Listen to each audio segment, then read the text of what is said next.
સાથે હું છું જુહી। સૌથી પહેલા વાત કરીએ ઇન્દોર પટના ટ્રેન દુર્ઘટનાગ્રસ્ત થઈ છે। ટ્રેનના 14 ડબ્બા કાનપુર પાસે પુખરાયામાં પાટા પરથી ઉતરી ગયા છે। કાનપુર પાસે બનેલી અકસ્માતનો મામલો, જેમાં અત્યાર સુધીમાં 96 લોકોના મોત થયા હોવાની વાત મળી રહી છે। યુપીના મુખ્યમંત્રી અખિલેશ યાદવે સહાયની જાહેરાત કરી છે, જેમાં ખાસ જે લોકોને સામાન્ય ઈજા થઈ છે તેમને રૂપિયા 25,000ની સહાય આપવામાં આવશે। મૃતકોના પરિવારજનોને 5 લાખની સહાય આપવામાં આવશે। આ ઉપરાંત ગંભીર ઈજાગ્રસ્ત થયેલા લોકોને 50,000 અને સામાન્ય ઈજાગ્રસ્તોને 25,000ની સહાય આપવામાં આવશે। અખિલેશ યાદવ દ્વારા આ ખાસ જાહેરાત કરવામાં આવી છે। કેન્દ્રીય રેલવે મંત્રીએ પણ આ બાબતને લઈને સહાયની જાહેરાત કરી છે, જેમાં મૃતકના પરિવારજનોને 3.5 લાખની સહાય કરવામાં આવશે।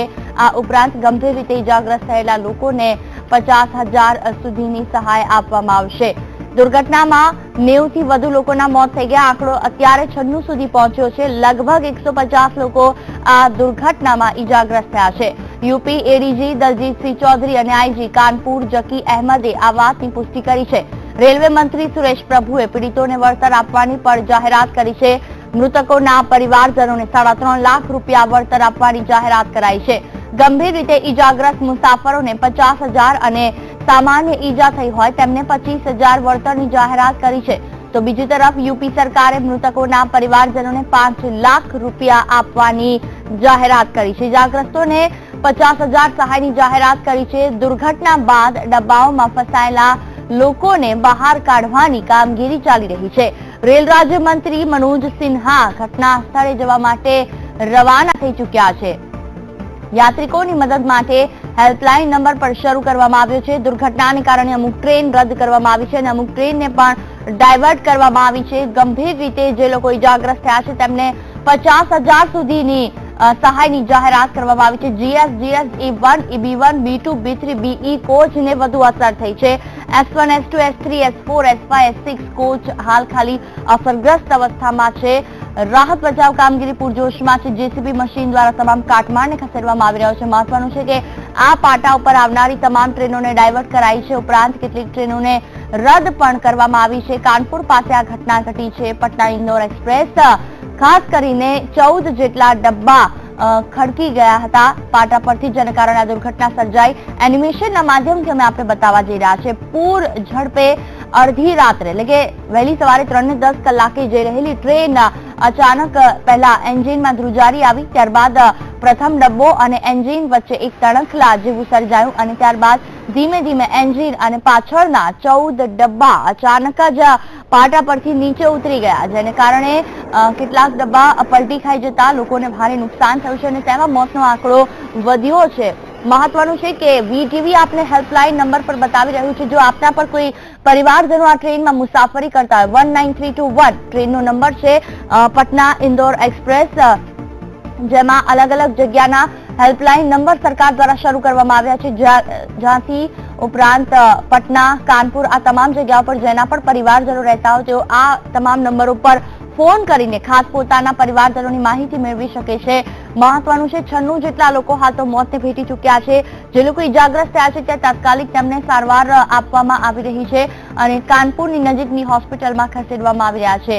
મેડિકલ રિલીફ ટ્રેનને ત્યાં ડાયવર્ટ મોકલવામાં આવી છે। સાથે સાથે એમ્બ્યુલન્સ સહિત જે રાહત બચાવ કામગીરીનો કાફલો છે તે પણ ત્યાં તૈનાત કરી દેવામાં આવ્યો છે। મહત્વનું છે રાત્રે 3:10 જે આ ઘટના ઘટી હતી વહેલી સવારે, ત્યારે અંધારું હોવાથી કોઈ ખાસ દ્રશ્યો નજરે નહોતા પડતા, પરંતુ જેમ જેમ અજવાળું થયું, કાટમાળ હટાવવામાં આવ્યો, તેમ તેમ એક પછી એક તમામ મૃતકોની લાશને બહાર લાવવામાં આવી રહ્યા છે અને તમામને હાલ તો હોસ્પિટલ મોકલવામાં આવી રહ્યા છે। તેમના આઈડી પ્રૂફને માધ્યમના આધારે તેમને ચેક કરવામાં આવશે, ત્યારબાદ પરિવારજનોને મૃતદેહ સોંપવામાં આવશે। તો ઇન્દોર પટના એક્સપ્રેસ ટ્રેન દુર્ઘટનાગ્રસ્ત થઈ। ટ્રેનના 14 ડબ્બા કાનપુર પાસે પુખરાયામાં પાટા પરથી ઉતરી ગયા। દુર્ઘટનામાં 63 થી વધુ લોકોના મોત થઈ ગયા। હાલ આ આંકડો વધીને 96 જેટલો થઈ ગયો છે। ઘટના સ્થળે રાહત કાર્ય પૂરજોશમાં શરૂ કરી દેવામાં આવ્યું છે। ડબ્બાનો કાટમાળ હટાવવામાં આવી રહ્યો છે અને કાટમાળમાંથી મુસાફરોને બહાર કાઢવામાં આવી રહ્યા છે અને તેમને સારવાર માટે હોસ્પિટલ ખસેડવામાં આવી રહ્યા છે। 3 દ્રશ્યો આપના ટીવી સ્ક્રીન પર છે। રાહત કાર્ય ચાલી રહ્યું છે, બીજી તરફ કાટમાળ હટાવવાની કામગીરી, તો ત્રીજી તરફ હોસ્પિટલમાં મુસાફરો જઈ રહ્યા છે। सबके साथ में रहे एजेड थे इसलिए। Thank you sir.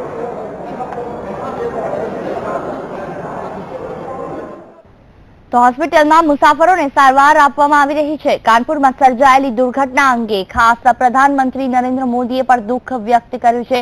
આ ઉપરાંત વાત કરવામાં આવે તો રેલવે પ્રધાન સુરેશ પ્રભુ સહિત યુપીના મુખ્યમંત્રી અખિલેશ યાદવે પણ સહાયની જાહેરાત કરી છે. તેમણે મૃતકોના પરિવારને ₹5 લાખ આપવાની સહાયની જાહેરાત કરી છે. બીજી તરફ સુરેશ પ્રભુએ ખાસ 3.5 લાખ રૂપિયાની सहायनी जाहिरात करी है। इतनी बड़ी ट्रेन है, 22 कोच की ट्रेन है हमारी, जिसमें स्लीपर के 12 कोच होते हैं, थर्ड एसी के भी करीब 3 होते हैं, लेकिन एक एडिशनल कोच लगा था तो 4 3 एसी कोच थे, सामान्य कोच करीब 4 थे। तो कुल मिला के ये 23 कोच की ट्रेन थी। इसमें कम से कम 2,500 से 3,000 यात्री आराम से यात्रा कर सकते थे। लेकिन ये जो सुबह वाकया हुआ है 3:10 के आसपास कानपुर से पहले, जिसमें 14 कोच हमारे डिरेल हुए हैं और उसमें कैजुअलिटी भी हुई है और इंजरी भी हुई है। कैजुअलिटी का फिगर अनऑफिशियल तो कुछ भी है, लेकिन सरकारी तौर पर भी 35 की डेथ बताई है और 90 करीब हॉस्पिटलाइज है। तो इस तरह से हम लोग कोशिश कर रहे हैं कि इंदौर से कितने यात्री सवार थे, कितने लोग रिजर्वेशन? देखिएगा, जो इंदौर का हम लोगों ने फिगर देखा है वो 70% के बाद से है। 60 और 70% इंदौर से बुकिंग थी। उसमें नंबरिंग में बात नहीं कर पाएंगे क्योंकि इतना अभी हमारे पास टाइम नहीं है कि उसके एक फिगर को निकाला जाए, लेकिन ये कह सकते हैं कि 60 से 70% हमारा इंदौर से बुकिंग था उसमें। अभी तक कितना इंदौर वाला फिगर किया जाए? देखिएगा, हम लोगों ने देखिए जैसे कि हमें इसका जो पता लगा दुर्घटना का, तो हम लोगों ने तो આજના દિવસની આ સૌથી મોટી ખબર કહી શકાય. દર્દનાક ઘટના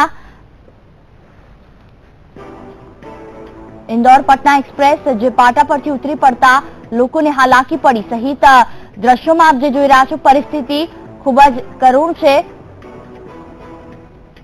एक तरफ राहत कार्य पूरजोश में छे, काटमाळ हटावવાની कामगीरी चाली रही है. बीजी तरफ होस्पिटल में मुसाफरों ने मोकलवामां आवी रह्या छे एम्ब्युलन्स मार्फते. प्रवेश खन्ना, सभागार में उपस्थित मेरे सभी सम्मानित देवियों एवं सज्जनों, जब गुरुदेव अपने विचार व्यक्त कर रहे थे